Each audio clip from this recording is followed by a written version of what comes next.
Next है topic. Next topic है journal entry में। अब तक आपने पढ़ा था ओपनिंग एंट्री। ओपनिंग एंट्री का मैंने आपको कंसेप्ट बता दिया, ओपनिंग एंट्री में कैसे क्वेश्चन सॉल्व करते हैं ये समझा दिया। अब हमको पढ़ना है नई topic, bad debts. Bad debts होता क्या है? अब मैं आपको बता दूं बैड डेट्स होता क्या है।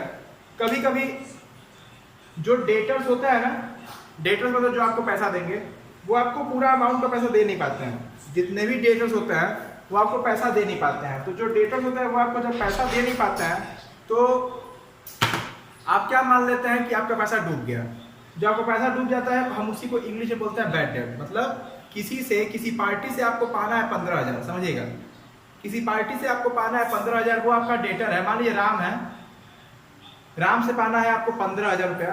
पूरे एक साल भर में राम ने आपको 15,000 रुपये दिया ही नहीं, राम अपना चेहरा ही नहीं दिखाया, राम मिला ही नहीं। तो जब राम अपना चेहरा ही नहीं दिखाया और आपको पूरे एक साल में पैसा दिया ही नहीं, तो आप क्या मानेंगे कि आपका पैसा डूब गया। तो जब पैसा डूब जाएगी तो उसकी एंट्री कैसे करेंगे? तो जब भी पैसा डूब जाए तो मैं आपको बताया था कि all expenses and losses debit. जब पैसा डूब जाता है तो हमारे लिए क्या होता है? जब पैसा डूब जाता है तो वो हमारे लिए डेबिट होता है। जब पैसा हमारा डूब जाता है तो हमारे लिए वो क्या होता है? डेबिट होता है। तो एंट्री क्या हो जाएगी? Bad debt account debit to cash account. Bad debts account debit to cash account, या फिर bad debts account debit to parties account, और bad debts account debit to personal account. यही सारी क्वेश्चन ऐसे ही सॉल्व करते हैं। बैड डेट्स की जो एंट्री होती है, क्योंकि bad debts is loss and all expense and losses are debit. अब आपको मैं बैड डेट से क्वेश्चन एक छोटे से जो एंट्री के माध्यम से आपको समझाता हूं, आपको इजली वे में समझ में आ जाएगा। अब कैसे समझ में आएगा ये आप देखिए। Ram who has taken 10,000 rupees as a loan। Ram एक पर्सन है जो 10,000 रुपए लोन लिए फ्रॉम SBI। राम एक एग्जांपल मान लीजिए, उसको आप अपने रियल लाइफ में मत उतारिएगा। क्वेश्चन है कि राम ने 10,000 रुपए का लोन SBI से लिया, और एक समय के बाद राम क्या हो गया? इंसॉल्वेंट हो गया। इंसॉल्वेंट मीन्स दिवालिया हो गया। A person who can't give the loan at a fix period of time. एक ऐसा पर्सन जो एक फिक्स पीरियड ऑफ टाइम के बाद भी लोन पेड ना कर पाए, तो बैंक उसको कुछ टाइम देती है कि चलो भाई 2 साल और बाद देना, 4 साल और बाद देना।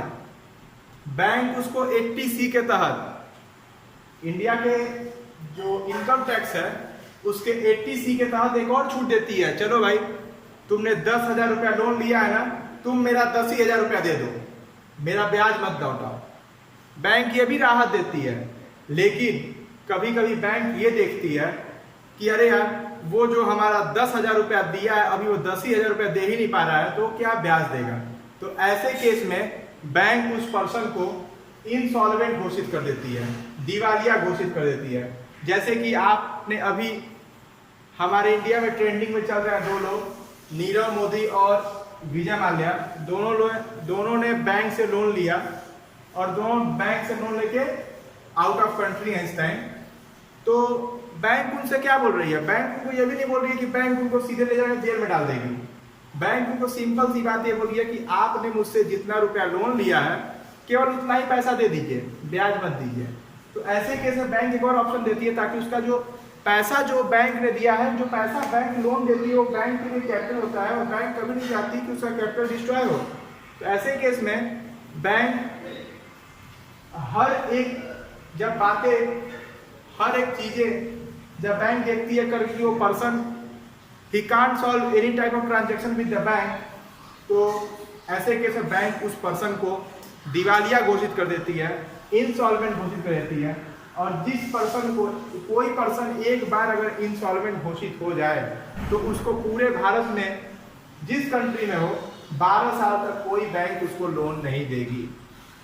एक बार कोई पर्सन बैंक से फ्रॉड करे, 12 साल तक उस देश की बैंक, चाहे वो प्राइवेट बैंक हो, चाहे वो गवर्नमेंट बैंक हो, चाहे वो पब्लिक सेक्टर का हो, चाहे वो कोऑपरेटिव सोसाइटी हो, चाहे वो JUF हो, कोई भी हो, उसे लोन प्रोवाइड नहीं करेगी।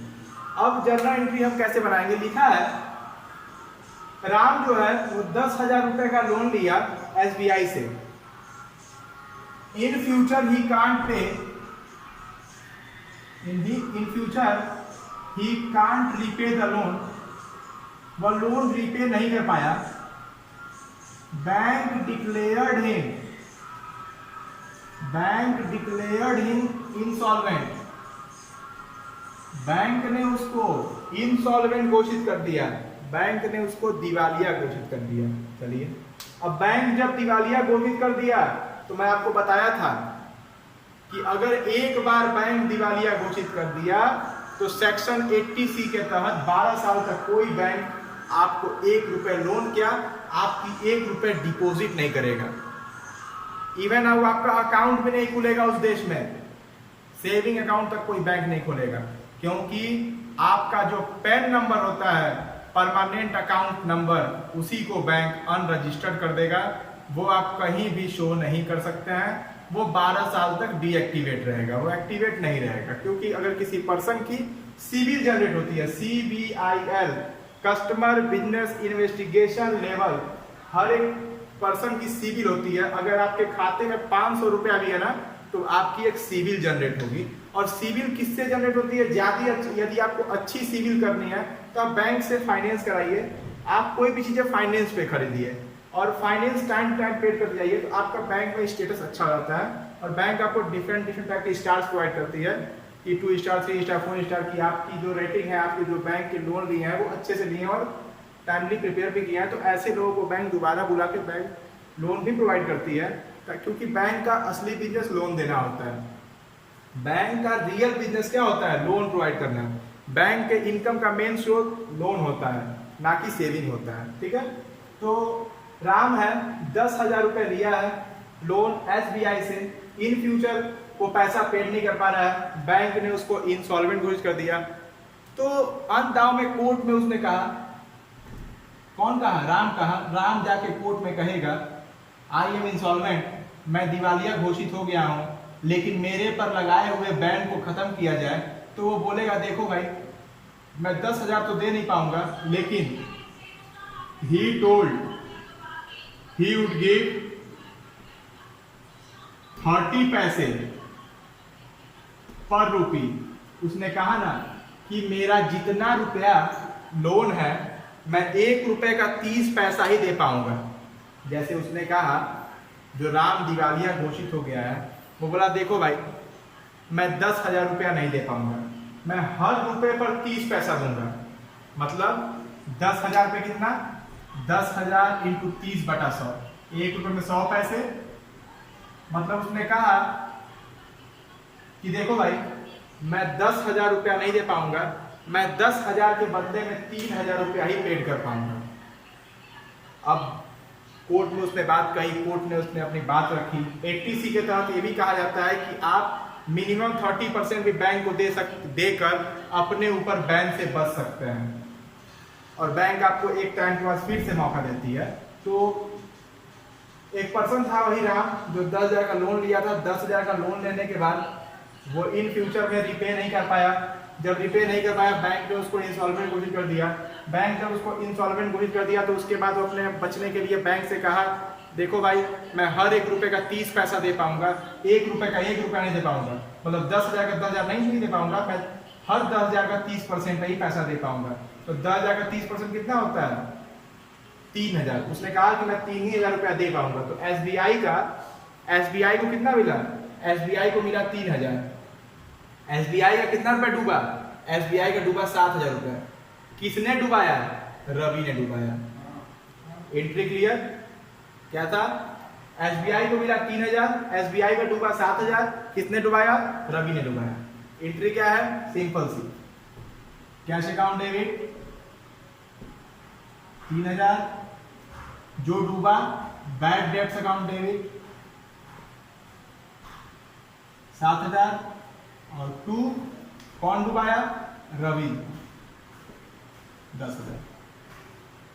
लिखेंगे being 30% of each rupees paid by Ravi to bank। Okay, ये हमारा क्वेश्चन यहाँ पे कंप्लीट।